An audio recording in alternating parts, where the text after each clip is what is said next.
Vamos seguir então com a série de Apocalipse, permitindo Deus. Nós vamos agora entrar na terceira divisão do livro. Você que está me assistindo em casa, compartilhe esse vídeo, por favor. Compartilhe essa transmissão, se inscreva no canal, ative as notificações.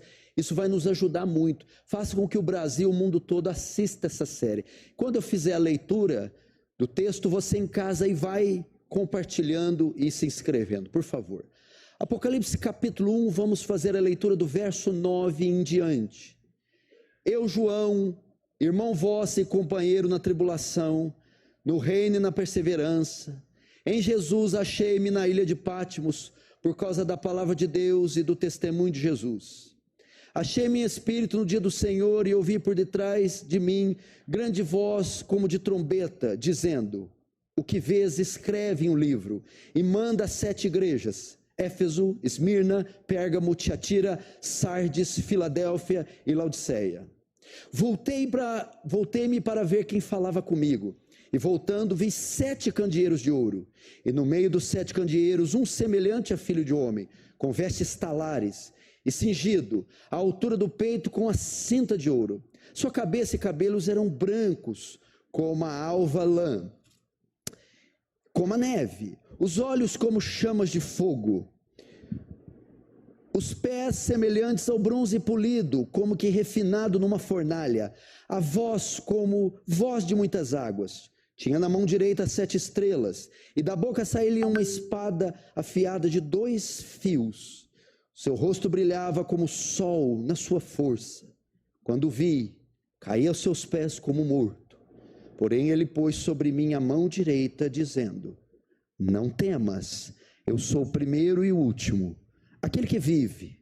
Estive morto, mas eis que estou vivo pelos séculos dos séculos, e tenho as chaves da morte e do inferno. Escreve, pois, as coisas que viste, e as coisas que são, e as que hão de acontecer depois destas. Quanto ao mistério das 7 estrelas que viste na minha mão direita, e aos 7 candeeiros de ouro, as 7 estrelas são os anjos das 7 igrejas, e os 7 candeeiros são as 7 igrejas.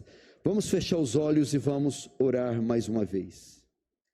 Pai Santo, mais uma vez nos colocamos diante de Ti, cônscios da nossa pequenez, da nossa miserabilidade e da nossa urgente dependência de graça. Oh Senhor, nós tropeçamos em tantas coisas, tantos pecados, tantas limitações, mas a nossa vantagem é que o nosso Deus não é limitado, nem peca, nem pode pecar, e nele fixamos nossos olhos e nossa esperança. Nosso anseio é que o Senhor cubra toda a extensão desse salão de graça e do poder do Espírito Santo. Quebranta-nos e seremos quebrantados. Salva-nos e seremos salvos. Santifica-nos e seremos santos. Descansa nosso coração turbado. Purifica nossa mente tensa.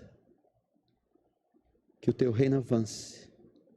Que o Senhor receba glória para si e nos conforme a imagem do Seu Filho, em nome de Jesus. Amém.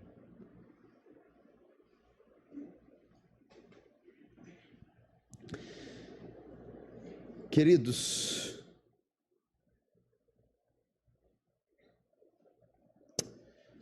presta atenção aqui, eu quero a sua atenção. Crianças sem andar, correr e silêncio.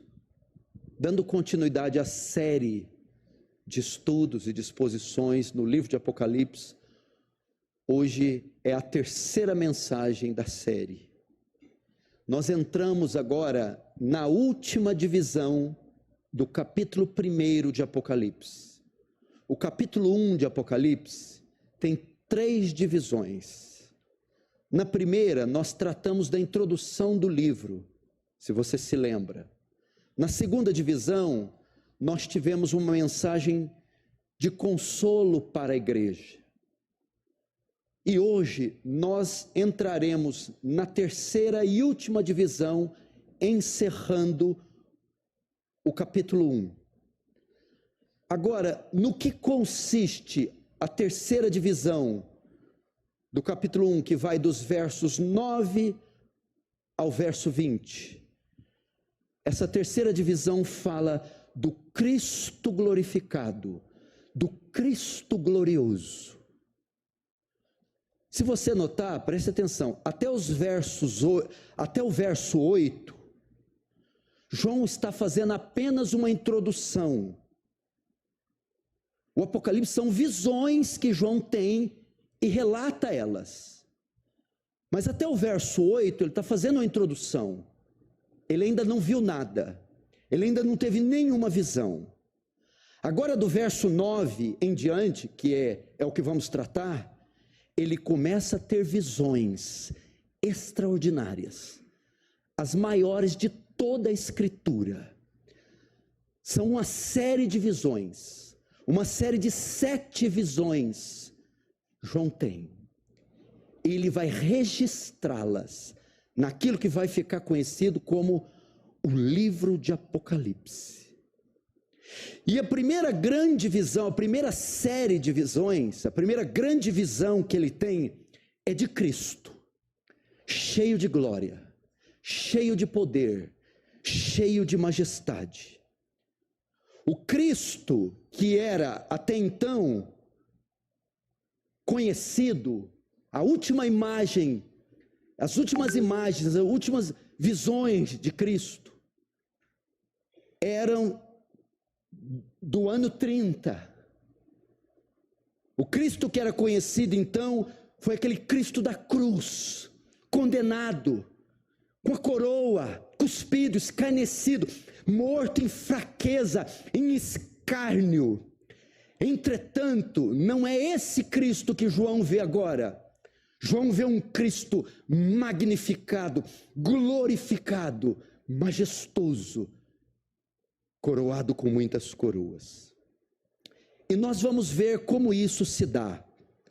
Primeiro, antes de entrar na visão do Cristo glorificado, João começa dizendo sob quais condições ele teve a visão e sobre quais condições ele as escreveu. Verso 9, eu, João, diz aí, eu, João, irmão vosso e companheiro na tribulação, no reino e na perseverança, em Jesus, achei-me na ilha chamada Patmos, por causa da palavra de Deus e do testemunho de Jesus. Ele começa dizendo, eu, João, irmão vosso. Ele está se identificando como o autor do livro. O autor do livro. E quando diz irmão vosso, João era bem conhecido das igrejas da Ásia. Tão conhecido que era chamado pelos membros de irmão. Ele não se define aqui como um apóstolo, mas como irmão, dada a intimidade e dado a como era conhecido deles. E quando diz, eu, João, irmão vosso, ele está dizendo, sou eu mesmo que vi essas coisas, eu as escrevi, não foi outro, eu, João, o apóstolo, o irmão de vocês, aquele com quem vocês convivem, aquele com quem vocês, aquele a quem vocês conhecem, sou eu o autor, eu é que vi todas essas coisas, eu as escrevi. Isso aqui é para dar ideia da autenticidade do livro. Por mais espantosas que sejam as revelações, as visões aqui relatadas, elas são verdadeiras. E eu, João, o vosso irmão, é quem as viu e quem as escreveu. Pode crer. E ele também se identifica com o sofrimento dos irmãos, ou com os nossos sofrimentos. Ele diz, eu, João, irmão vosso e companheiro na tribulação, no reino e na perseverança e em Jesus. Essa carta foi escrita com um pano de fundo de intensa perseguição. Os crentes estavam sofrendo grande perseguição de Nero e de Domiciano, estavam sofrendo muito. E João, como autor, se identifica com os sofrimentos. Primeiro ele diz assim,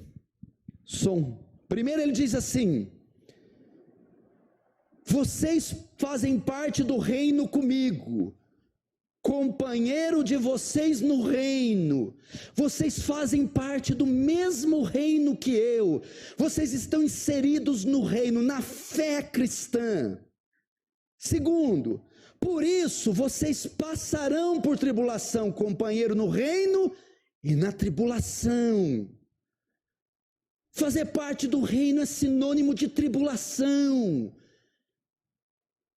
E quando João diz, vosso companheiro no reino ninguém fica de fora da tribulação. João, Paulo, Tiago, Moisés, Elias, homens muito mais santos que nós, passaram provações, e de forma que todo aquele que está no reino passará. E João diz, eu passo com vocês, eu estou nessas tribulações, elas são comuns.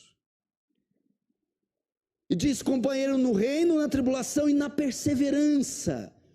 Portanto, vocês devem aprender a perseverar. Nós estamos reunidos nesse mesmo reino, nesse mesmo combate, e nós sofreremos por estar nele. Porém, não podemos desistir. Perseverem. A ideia vai mais longe, receberemos graça para suportar com paciência as tribulações. E ele diz, eu também estou sofrendo como vocês. Ele diz, sou companheiro, porque sou vosso irmão. Agora, João vai identificar o lugar que ele escreveu o livro. Ainda no verso 9. Achei-me na ilha de Patmos. A ilha de Patmos era uma ilha no mar Egeu, uma colônia do Império Romano. E era usada para exilar, para aprisionar criminosos e inimigos do Império ou do Estado. Era onde eles exilavam presos políticos, principalmente. João foi levado para lá, para Patmos, como um prisioneiro. O texto diz assim, achei-me na ilha de Patmos. Eu estou preso em uma ilha, junto com criminosos, como um criminoso. Mas qual crime João cometeu? Um apóstolo, um dos mais santos, como é que ele podia estar lá?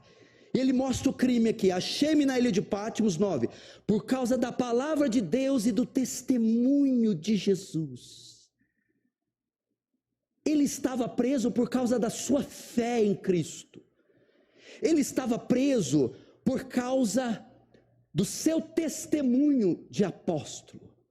Isso era considerado um crime, sim. Na época, Flávio Titus Domiciano era o imperador. Foi o primeiro imperador a arrogar a adoração ao imperador, a adoração a si. De modo que adorar outro Deus, cultuar outro Deus, era considerado crime. E João, obviamente, jamais se curvaria a um outro Deus e a um imperador. Então, por causa da palavra e do testemunho de Jesus, por causa da sua fé e da pregação do evangelho, João é preso, porque é considerado uma ameaça para o império, porque ele não adorava e nem estimulava ninguém a adorar o imperador. Então, é sob essas circunstâncias que João tem as visões.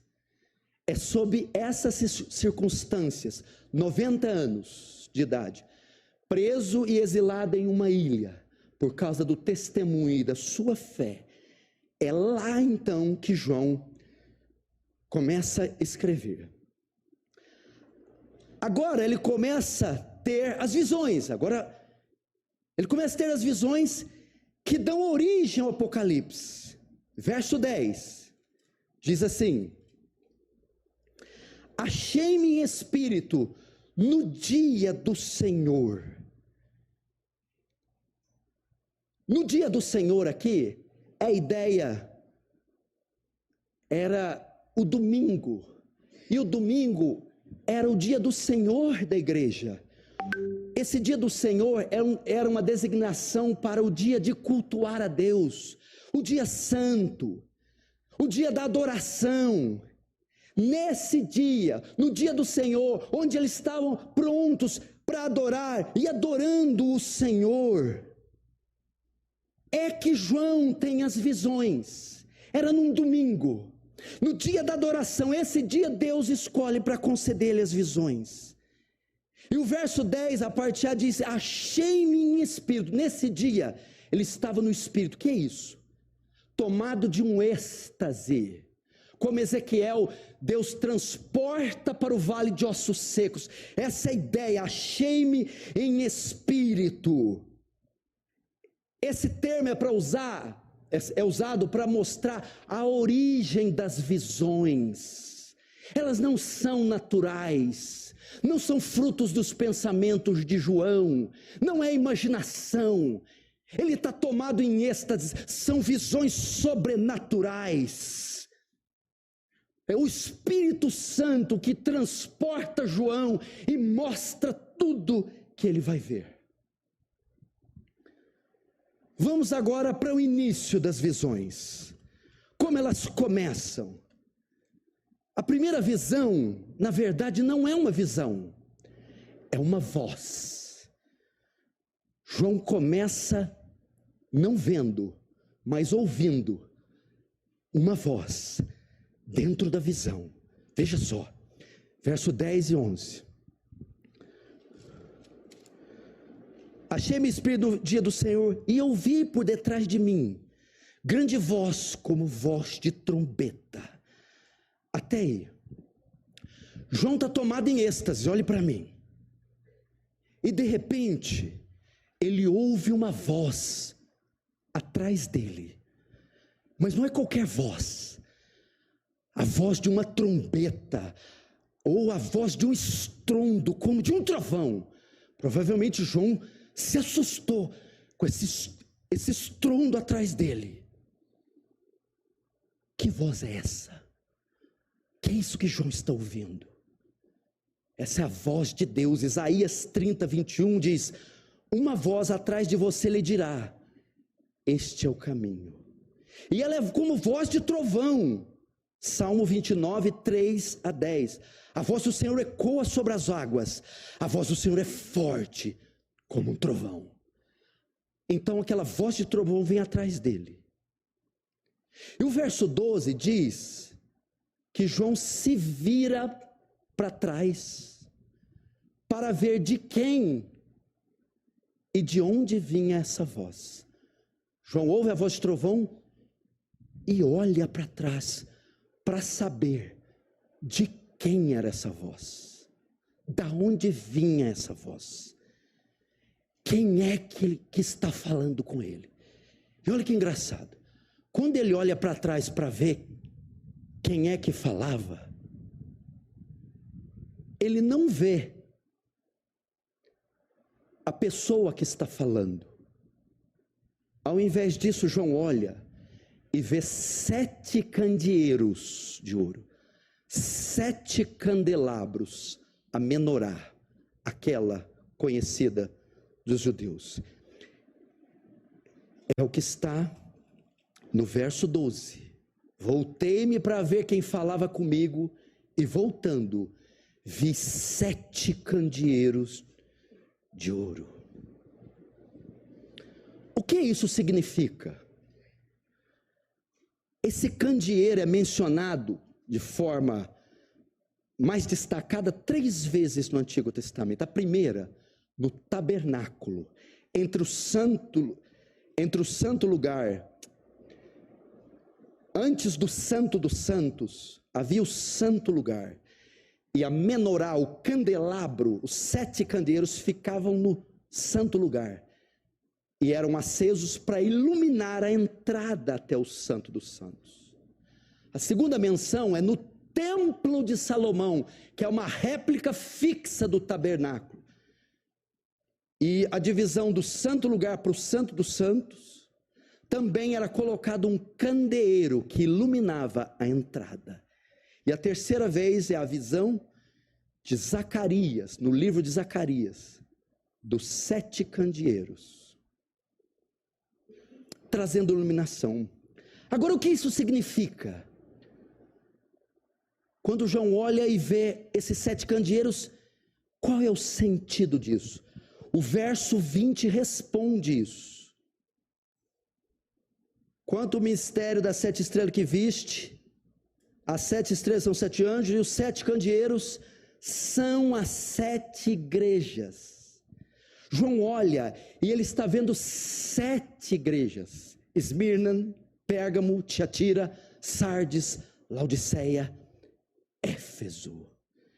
É uma visão simbólica para ilustrar a totalidade da igreja. Ele está vendo a igreja de todas as épocas, de todas as eras. E nesse tempo, especialmente as igrejas da Ásia, que são um símbolo da igreja de Cristo em todo o tempo. Isso aqui primeiro traz para nós o ensinamento, que a igreja como um candeeiro traz luz a esse mundo em trevas. Quando ele ora e vê 7 candeeiros, e o verso 20 diz que esses candeeiros são a igreja, o candeeiro serve para trazer iluminação. É a igreja do Senhor que ilumina esse mundo em trevas. É ela que é portadora da luz. É ela que leva o homem à salvação. É ela que brilha sobre os gentios. Ela traz luz a esse mundo em trevas. Mas note, o que mais chama a atenção de João não são os candeeiros, mas é algo que está entre os candeeiros. Ele vê algo entre os candeeiros. Verso 13. E no meio dos candeeiros, um semelhante a filho do homem, com vestes talares e cingido à altura do peito, com uma cinta de ouro.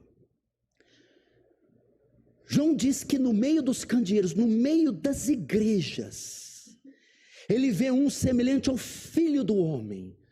O que seria isso? Esse termo filho do homem é um termo usado para Jesus Cristo. Mas esse que ele está vendo aqui, ele vê como um rei, ressurreto, glorioso, e esse termo é tirado lá do Antigo Testamento, numa visão semelhante que Daniel tem, Daniel 7,13, escute. Eu, Daniel, estava olhando nas minhas visões da noite, e eis que vinha como as nuvens do céu, um como filho do homem, e dirigiu-se ao ancião de dias, e o fizeram chegar até ele. Foi-lhe dado domínio e glória, e o reino, para que os povos, nações e homens de todas as línguas o servissem. O seu domínio é domínio eterno, que não passará, e o seu reino jamais será destruído. Ele vê então entre os candeeiros um como filho do homem. Esse termo filho do homem é para designar a humanidade de Cristo, a sua divindade e a sua humanidade. Ele o vê como rei, vitorioso, glorioso, no meio dos candeeiros.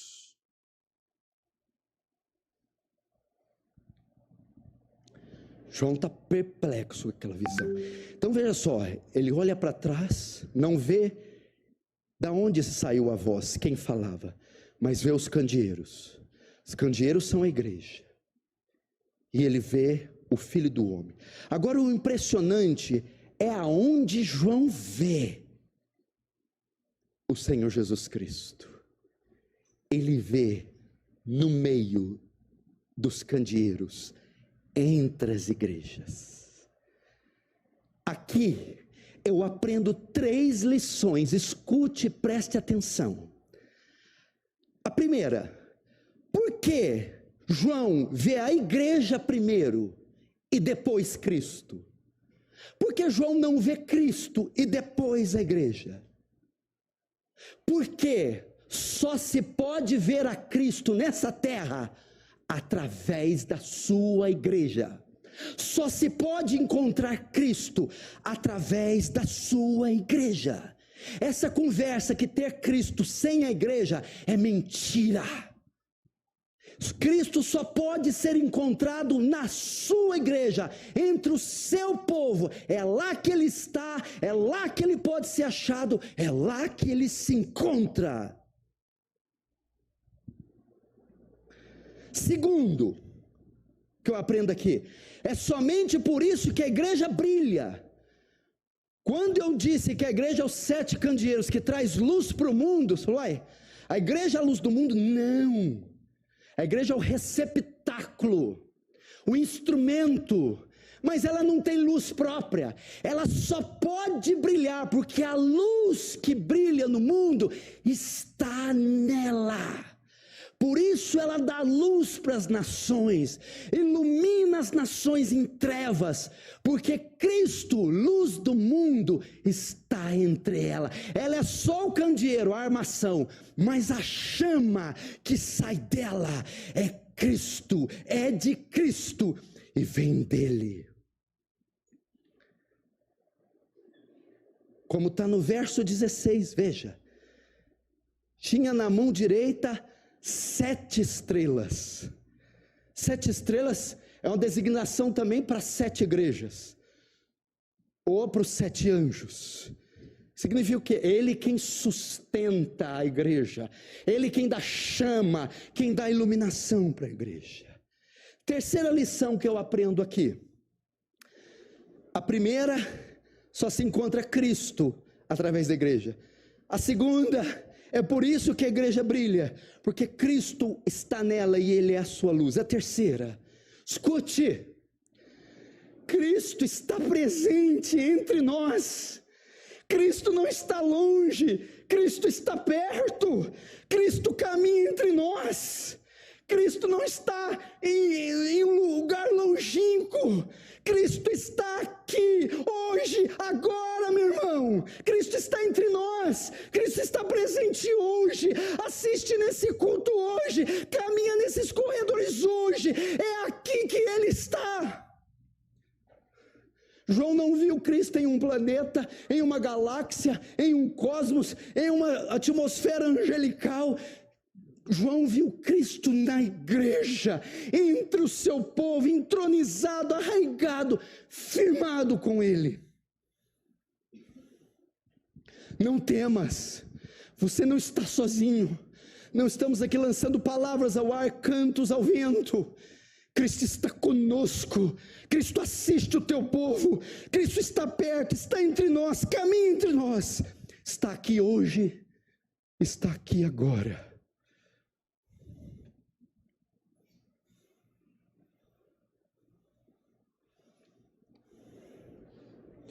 Agora, como João o vê? Como João vê Cristo? Ele olhou para trás para ver a voz, vê os candeeiros e vê o Filho do Homem andando. Ele o vê glorioso, ele o vê em seus ofícios, ele vê vários dos seus atributos. Agora, a atenção sai dos candelabros, sai das estrelas, sai de Pátimos, sai de João e se volta apenas para o Filho do Homem. Toda a atenção agora é convergida em Cristo Jesus. Ele vai dar detalhes de como ele vê Cristo. Primeiro, verso 13. E no meio dos candeeiros, semelhante ao Filho do Homem, com vestes talares, e cingida à altura do peito, com uma cinta de ouro. Ele tudo glorioso. Ele vê uma beleza incomparável, uma vestidura cintilante, vestes talares até os pés, uma túnica de linho, um cinto de ouro, uma coisa majestosa. Essa beleza toda que João vê vestindo a Cristo, aponta para o sacerdote. Essa era uma roupa típica do sumo sacerdote. É a mesma visão que Daniel teve no capítulo 10, verso 5. Daniel 10, 5 diz assim: olhei para cima, e diante de mim estava um homem vestido de linho, com um cinto de ouro puríssimo na cintura. A mesma visão que João tem, Daniel teve séculos atrás. Por conhecer o Antigo Testamento, provavelmente João identificou aquela visão como sendo a mesma de Daniel. Revela Cristo como nosso sumo sacerdote, porque eram as vestes do sacerdote. Veja só, Êxodo 28, 1.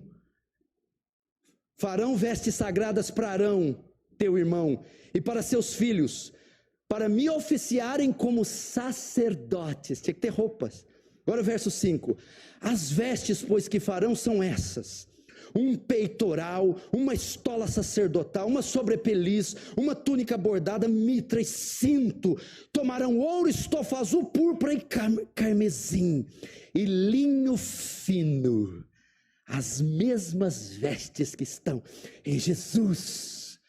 João vê ele como sendo nosso sumo sacerdote. Hebreus 6,19 vai dizer isso. Vai mostrar Cristo como sumo sacerdote. Temos esta esperança como âncora da alma, firme e segura, o qual adentra o santuário interior por trás do véu, onde Jesus, que nos precedeu, entrou em nosso lugar, tornando-se sumo sacerdote para sempre, segundo a ordem de Melquisedeque. Ele é o nosso sumo sacerdote. É isso que João está vendo. O que é o sumo sacerdote? Aquele que intercede diante de Deus por nós, aquele que oferece sacrifício a Deus por nós, aquele que faz a mediação entre Deus e nós. Mas todos eram homens, tipos, sombras, falhos, pecadores. Agora João não vê um sumo sacerdote, João vê o sumo sacerdote. Qual é a ideia aqui? Qual é o ponto aqui? João está querendo apontar para o sacrifício perfeito na cruz. Cristo, como sacerdote, liberta o seu povo do pecado por meio do sangue que Ele mesmo, como sacrifício e sacerdote, ofereceu.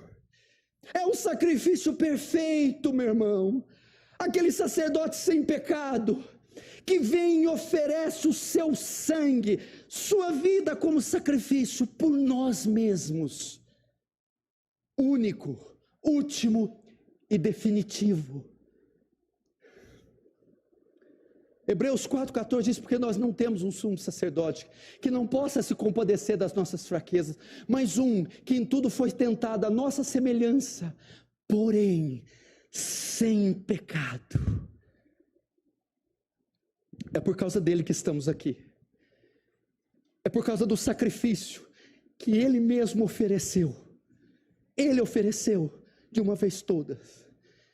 É por causa dele que não era só o sacerdote, mas o próprio sacrifício oferecido, perfeito, abriu a entrada até o acesso até o Pai, quitou a nossa dívida, nos comprou para o Pai. Essa é a primeira forma que João vê. Agora vamos para a segunda forma que João vê. Verso 14. A sua cabeça e cabelos eram brancos como a alva lã. Uau! João está tendo aquela visão emblemática, épica. Ele está agora se atentando para os detalhes. Primeiro ele olhou para a vestimenta. Agora ele nota que os cabelos eram brancos, tão brancos como a neve, como a lã. É mais que isso, como luzes. Isso fala do quê? Fala da eternidade e divindade de Cristo. Aquele que ele está vendo não é só um homem, não é um sacerdote como Arão, não tem os cabelos de uma coroa linda como Davi. Ele é mais que o homem. Fala da sua eternidade, aquele cujas origens são desde a eternidade. E fala também que não só da eternidade, mas da sua divindade. Por quê? Escute. João vê Cristo como tendo a mesma aparência de Deus Pai. E Deus Pai é eterno e é divino. Mas como sabemos que essa aparência de cabelos brancos como a neve é a aparência de Deus? Porque Daniel tem uma visão de Deus. E são as mesmas características encontradas em Jesus. Daniel vê o Deus eterno e divino. Daniel 7, 9 e 10. Olha só. Continuei olhando, até que foram postos uns tronos, e o ancião de dias, um termo para Deus, se assentou. Sua veste era branca como a neve, e os cabelos da cabeça com uma pura lã.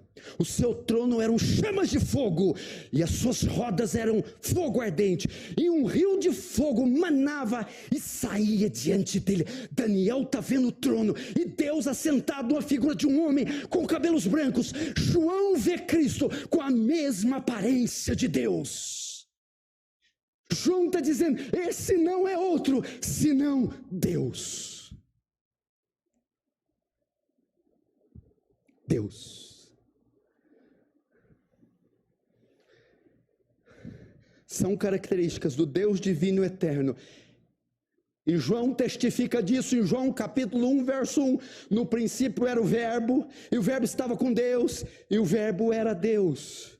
Vamos trocar? No princípio era Jesus, no princípio, desde a eternidade, Jesus é eterno. E Jesus estava com Deus, é distinto de Deus. E Jesus era Deus, tão Deus quanto Deus. Deus Pai e Deus Filho. Jesus é Deus Filho, tão Deus quanto Deus Pai. Aquele sumo sacerdote perfeito, que é tanto humano quanto divino. O que isso nos ensina? O sacerdote nos ensina o sacrifício perfeito na cruz. A divindade e a humanidade nos ensina que Ele, Cristo, deve receber adoração, louvor, glória, tanto quanto Deus Pai. Deus Filho deve receber adoração, glória, honra, louvor, tanto quanto Deus Pai, porque Ele é tanto Deus quanto Deus Pai. Ele disse isso. Filipe, há tanto tempo estou convosco, e diz, mostra-nos o Pai. Quem vê a mim, vê o Pai. Eu e o Pai somos um. 1 João 5,18, Jesus Cristo é o verdadeiro Deus e vida eterna. Agora vamos para a terceira forma que João vê o Cristo glorioso. Verso 14. Sua cabeça e cabelos eram brancos como a alva lã, como a neve. E os seus olhos como chama de fogo. João está subindo, ele estava vendo todo o corpo vestido com vestes talares. Nota os cabelos brancos. E agora olha para os olhos e repara que os olhos são como tochas, bolas de fogo, chamas. Isso fala da onisciência de Cristo. Aquela visão está falando, o Apocalipse é um livro simbólico, Deus comunicando verdades para a igreja através de símbolos. Aqueles olhos falam da onisciência de Cristo. Novamente, João tem em mente a mesma visão de Daniel 10:6. Ele vê algo semelhante quando ele diz: o seu corpo era como berilo e os seus olhos como tochas de fogo. Estão tendo a mesma visão, o mesmo Deus, o mesmo Rei, o mesmo Senhor. O que quer dizer esses olhos de fogo?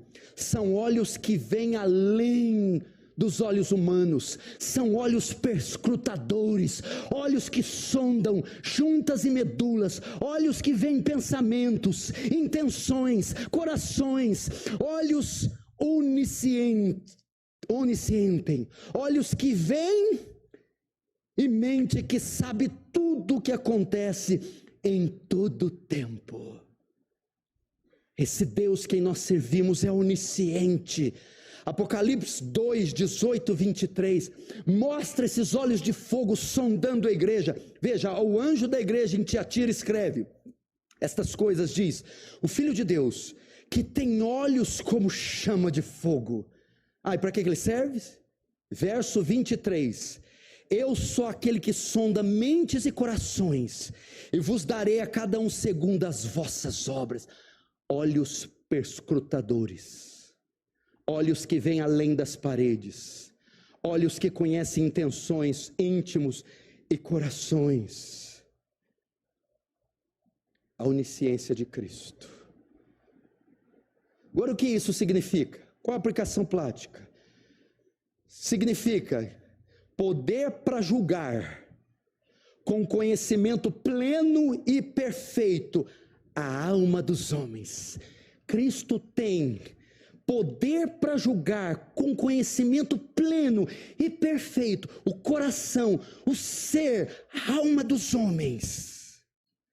E Hebreus 4:13 diz, 4:13, e não há criatura que não seja manifestada na tua presença. Pelo contrário, todas as coisas estão nuas e patentes a quem? Aos olhos de fogo daquele daquele a quem temos que prestar contas. João está tomado de espanto.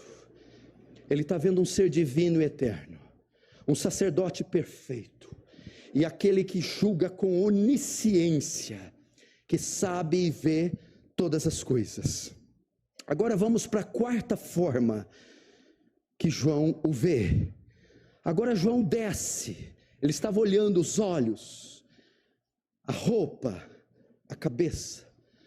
João agora, ele fixa os seus olhos nos pés, e ele olha lá no verso 15, seus pés eram semelhantes ao bronze polido, como que refinado numa fornalha.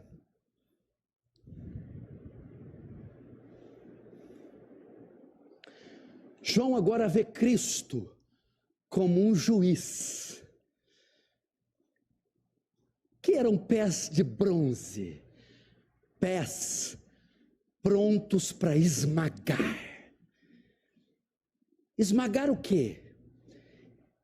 Em Apocalipse 19 diz assim: ele é quem pisa o lagar de vinho, do furor, da ira, do Deus Todo-Poderoso. Fala de Cristo como juiz. Quando fala pés semelhante a bronze polido, como refinado numa fornalha, era bronze que tinha acabado de sair de uma fornalha, estavam incandescentes, ardendo, prontos para esmagar, executar o seu juízo. O saltério revela o juízo de Deus sendo aplicado dessa forma sobre os seus inimigos. Salmo 110, verso 1 diz assim: disse o Senhor meu Senhor, assenta-me à direita, até que eu ponha, ou até que eu esmague os teus inimigos debaixo dos teus pés. O Apocalipse mostra Cristo executando seu juízo com seus pés. Apocalipse 19, 15, sai da sua boca uma espada afiada, com ela para ferir as nações, e ele mesmo as regerá com cetro de ferro, e pessoalmente pisa o lagar do vinho, do furor, da ira do Deus Todo-Poderoso.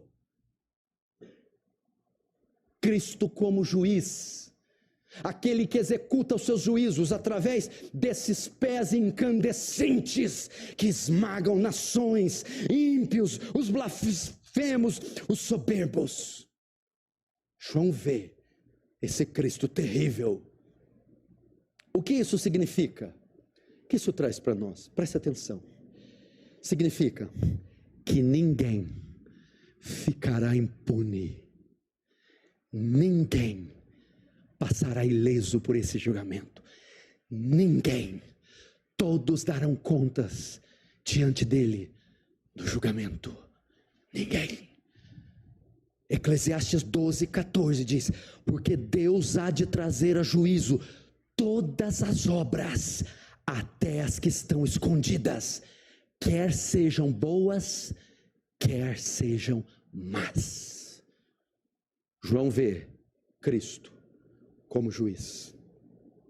A quinta forma que João vê Jesus, vamos ver o verso também 15. Os pés semelhantes ao bronze polido, como refinado numa fornalha. A voz como voz de muitas águas.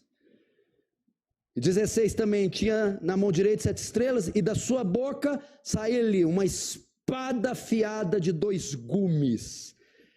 E veio uma voz como de muitas águas, e uma espada afiada. Fala de Cristo como um profeta, aquele que proclama como ondas impetuosas a palavra de Deus. Ezequiel fala dessa voz no capítulo 43, verso 2. De repente, a glória de Deus de Israel surgiu, vindo do leste. A sua voz era como o ruído de muitas águas, e a terra resplandeceu por causa da sua glória. É a voz poderosa de Cristo, Cristo como um profeta, anunciando a sua palavra. Veja Pedro quando vai dizer, citando Deuteronômio, Atos 3, 22, 23. Pedro fala de uma profecia feita de Jesus sendo um profeta. Disse na verdade, Moisés: o Senhor Deus vos suscitará dentre vossos irmãos, um profeta semelhante a mim. A ele ouvireis em tudo quanto vos disser. Acontecerá que toda alma que não ouvir esse profeta será exterminada do meio do povo. Jesus como um profeta, Jesus como aquele que anuncia a palavra do Senhor. Ele veio para fazer a vontade de Deus. E ele traz essa palavra como espada de 2 fios, conforme Hebreus 4:12, porque a palavra de Deus é viva e eficaz, mais cortante que qualquer espada de 2 gumes, e penetra até o ponto de dividir a alma e espírito, junta e medulas, e é apta para discernir os pensamentos e propósitos do coração. Cristo como profeta é o enviado do Senhor. As palavras que eu falo, não falo de mim, mas daquele que me enviou. No princípio era o verbo estava com Deus, o verbo era Deus, verso 14, e o verbo se fez carne, a palavra trouxe vida. Agora o que isso significa? Significa, quem ouvir as palavras desse profeta será salvo, e quem as rejeitar será condenado. João 12, verso 47 a 49 diz isso, olha só: se alguém ouvir as minhas palavras e não as guardar, eu não julgo, porque eu não vim para julgar o mundo, e sim para salvá-lo. Quem me rejeita e não recebe minhas palavras, tem quem o julgue, a própria palavra que tenho proferido, essa o julgará no último dia, porque eu não tenho falado por mim mesmo, mas o Pai que me enviou, esse me tem prescrito o que dizer e o que anunciar.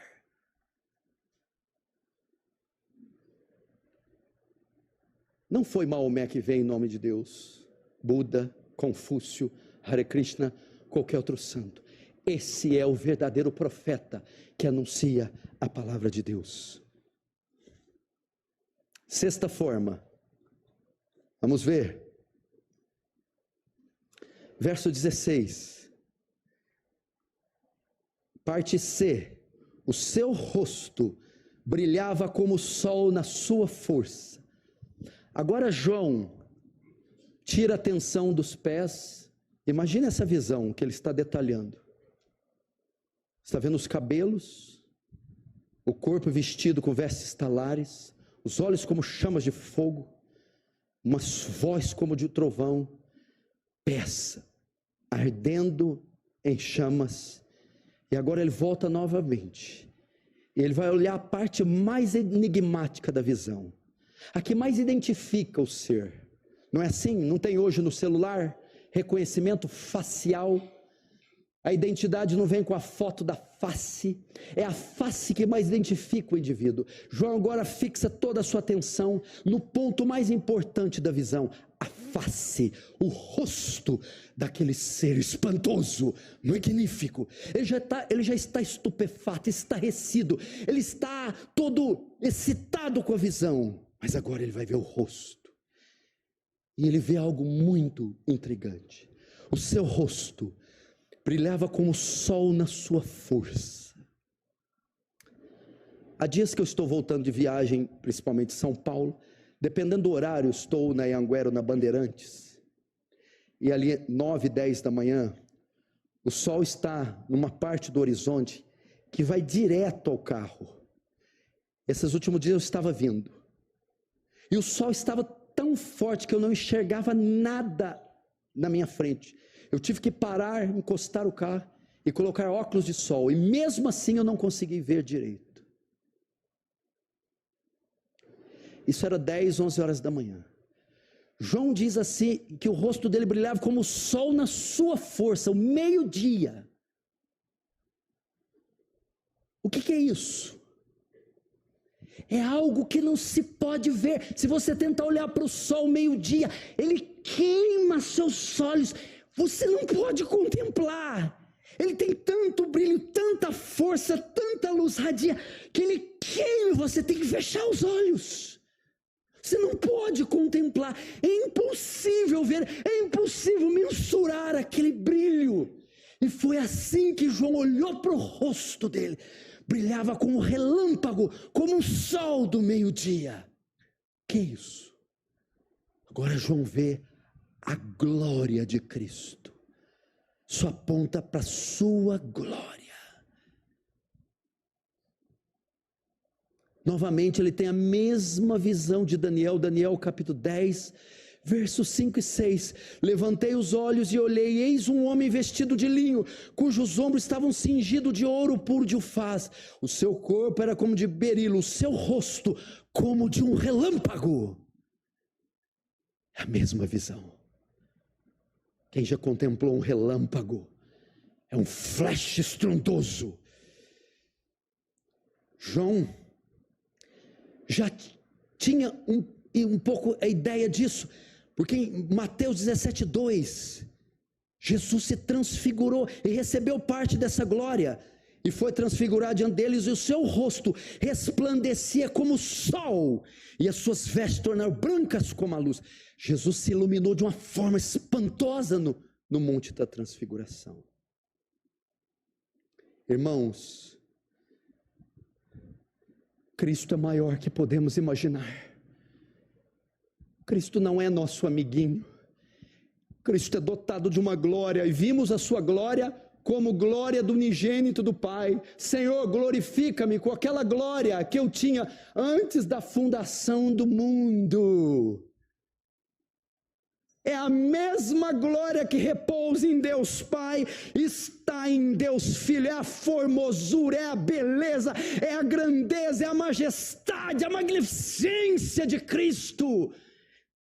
Ele é maior que nós possamos imaginar, de modo que não dá para ver. Isaías 6:1 e 2 é a mesma coisa que os serafins contemplaram, não é isso? No ano da morte do rei Uzias, eu vi o Senhor assentado num alto e sublime trono, e as abas das suas vestes cobriam o templo. Serafins voavam por cima dele, cada um tinha 6 asas, com 2 cobriam o rosto, com 2 cobriam os pés, e com 2 voavam. Note aqui, João vê Isaías.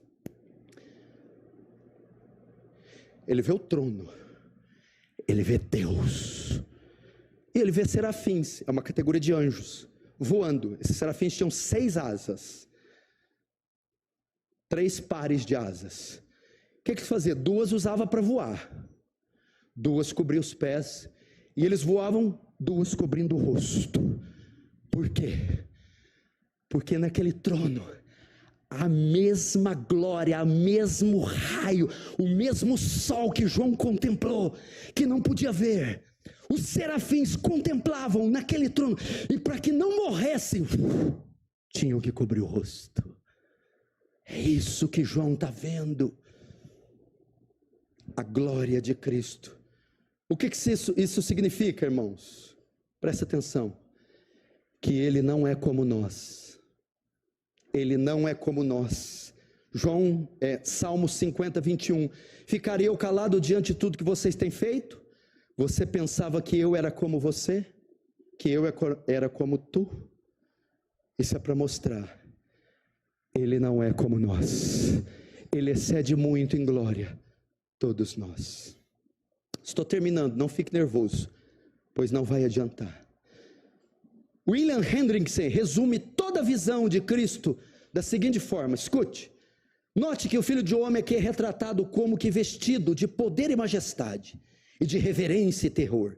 Aquele manto real longo, aquele cinto de ouro em volta do peito, aqueles cabelos tão radiantes, branco como a neve, sobre os quais o sol brilha tanto que fere a vista, aqueles olhos flamejantes, olhos que perscrutam cada coração e penetra cada canto secreto do mesmo, aqueles pés incandescentes que visam esmagar os perversos, aquela voz que ressoa como as ondas poderosas, que estrondeiam contra os rochedos de Pátmos, aquela grande espada afiada, longa, pesada, com intenso demais, com 2 gumes cortantes, aquela aparência por inteiro, que se assemelha ao sol que brilha em sua força, brilho esse intenso demais para os olhos humanos fitarem. O quadro inteiro, tomado como um todo, é a figura de Cristo, o ser santo, vindo para purificar suas igrejas e castigar os perseguidores de seus eleitos. Essa é a visão. Imagina se ele escolhesse você. Mas se eu pegasse você, Naila, lá no teu quarto, você vai ver a mesma coisa. Você não vai saber se foram horas, se foram dias, se foram segundos, se você estava no corpo ou fora dele, Deus o sabe. Agora, o texto vai narrar a reação de João após ver isso. Qual foi a reação de João? Verso 17. Vamos ver. Quando vi, caí aos seus pés como morto. Até aí.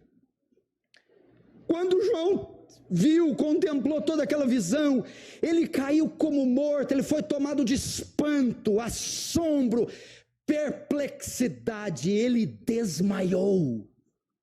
Ele não reteve força, não, porque a verdade é que os seres humanos são inaptos para contemplar a majestade de Deus. A nossa estrutura, a nossa tessitura não suporta tal coisa, e a reação de João foi desabar, simplesmente desabou, caiu, desmaiou, não reteve força. O mesmo que Isaías, quando viu a visão, diz: ai de mim, estou perdido. Como Ezequiel, como Moisés no Sinai, como o próprio Daniel, como o próprio João na transfiguração. Mateus 17,6, ouvindo isso, os discípulos prostraram-se com o rosto em terra e ficaram aterrorizados. Isso é para separar, irmão. Desse lado aqui, vocês. Do lado de lá, só um, Deus, e ninguém pode passar para lá. É insuportável, é glorioso, é magnífico.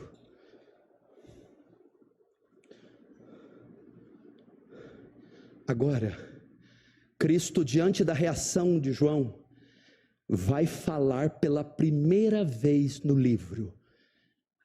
Ele vai se pronunciar. E as palavras de Jesus revelam um Cristo misericordioso. Veja o verso 17 e 18. Quando vi, caí com os pés como morto. Porém, ele pôs sobre mim a mão direita, dizendo: não temas, eu sou o primeiro e o último, e aquele que vive. Estive morto, mas eis que estou vivo pelos séculos do século, e tenho as chaves da morte e do inferno. Cristo vai falar pela primeira vez no livro, nas visões de João, diante do pavor que João sente. O que acontece? João está lá prostrado. Vem Jesus, põe a mão direita no seu ombro e diz a João espavorido: não temas. Ele mostra sua misericórdia. Ele vai dizer: eu sou o primeiro e o último, aquele que vive. São termos para dizer novamente da sua divindade. Porque ele toca nele, ele está desmontado, põe a mão, não temos. Eu sou o primeiro e o último, aquele que vive. Apesar de eu ser Deus eterno, infinito, terrível, pés de bronze, rosto como de relâmpago, eu posso ter misericórdia dos pecadores, como eu estou tendo de você, João. E como é possível ele ter misericórdia? O texto prossegue: estive morto, mas eis que estou vivo pelos séculos dos séculos. O que é isso? Eu posso ter misericórdia, porque eu estive morto, estou vivo. Onde que ele morreu? Na cruz. O que aconteceu no terceiro dia? Ressuscitou. Ele pode ter misericórdia, porque ele morreu por nossos pecados e ressuscitou ao terceiro dia, de modo que o perdão está disponível para mim e para você. Uma outra interpretação é: eu posso consolar você, eu posso livrar você, eu posso perdoar você, eu posso salvar você. Por quê? Porque diferente de Buda, Maomé, Confúcio, Aparecida, eu não estou morto, eu estou vivo. E depois ele diz, para consolar ainda mais: eu tenho as chaves da morte e do inferno. Vocês não precisam temer. Não precisa, João, eu tive morto, mas ressuscitei, e eu tenho na minha mão as chaves da morte e do inferno. O que seriam as chaves? Eu tenho a autoridade sobre a morte, eu tenho domínio sobre o inferno. Não é o diabo que manda no inferno, não é o diabo que decide quem entra e quem sai, não é o diabo que mata ou põe ou traz a vida. Sou eu que decido. Está comigo. Mateus 28:18 diz: todo poder me foi dado no céu e na terra. Ele tem as chaves.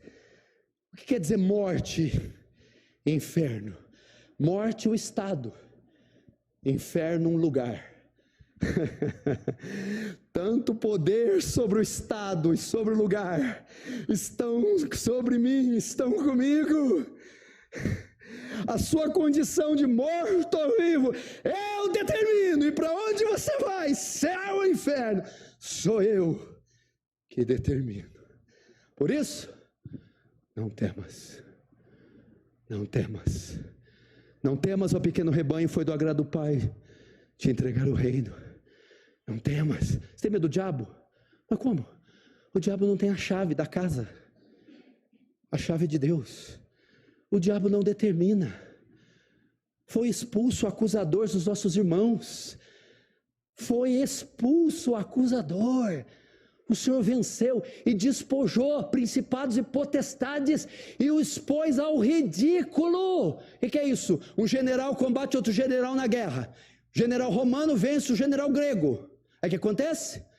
Ao general romano vencedor, pega o general romano grego perdedor e despoja, depena ele, tira a armadura, tira a túnica, tira o capacete, tira as roupas, tira a espada, deixa ele pelado, amarra ele e desfila em praça pública com ele despojado. Jesus escalpelou Satanás, deixou ele pelado, sem autoridade, sem domínio nenhum, porque ele venceu na cruz. Agora, fim, o capítulo se encerra com Cristo ordenando João registrar essas visões Vamos ver, verso 19. Escreve, pois, as coisas que viste, e as que são e as que hão de acontecer. O verso, escreve para quem? O verso 11 diz: o que vês escreve um livro e manda às 7 igrejas: Éfeso, Esmirna, Pérgamo, Tiatira, Sardes, Filadélfia e Laodiceia. Verso 20: quanto ao mistério das 7 estrelas que viste na minha mão direita, é os 7 candeeiros de ouro, as 7 estrelas, presta atenção nessa parte, são 7 anjos.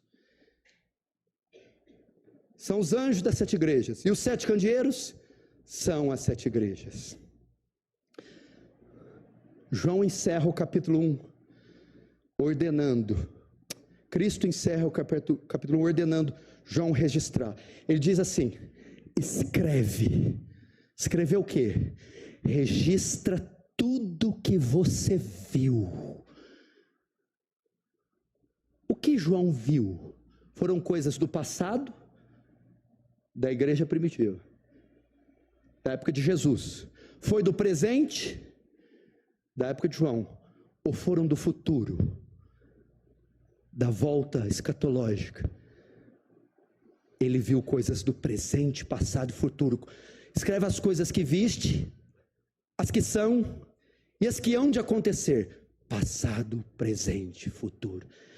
Então João começa a escrever o Apocalipse. E ele envia a 2 destinatários. Primeiro, o verso 11, as 7 igrejas. As 7 igrejas é um símbolo que é da igreja de Cristo. São para o nosso tempo. É para hoje o Apocalipse. É para agora. Segundo, para os pastores ou anjos. Os 7 candeeiros já vimos que são as 7 igrejas, ok? Agora, as 7 estrelas, que ele olha aqui, as 7 estrelas são 7 anjos. Os maiores intérpretes entendem, são pastores que receberiam as cartas e leriam para a igreja. De qualquer forma, independente da tradução, João, tudo que você viu, registra e envia para as igrejas de todos os tempos, de todos os séculos, porque a mensagem é para hoje. É para agora. Assim João sela, termina o capítulo 1, registrando em rolos tudo o que viu. Eu termino dizendo qual a conclusão desse capítulo. Ele mostra o cuidado de Cristo com a sua igreja. Segundo, mostra que Cristo está no meio dela. Terceiro, mostra que a igreja está em suas mãos. E quarto, mostra que Ele é glorioso, acima de tudo e de todos. Vamos louvá-lo agora. Feche os olhos, curva a sua cabeça. Você está ouvindo Web Rádio Servindo com Amor. 24 horas com você.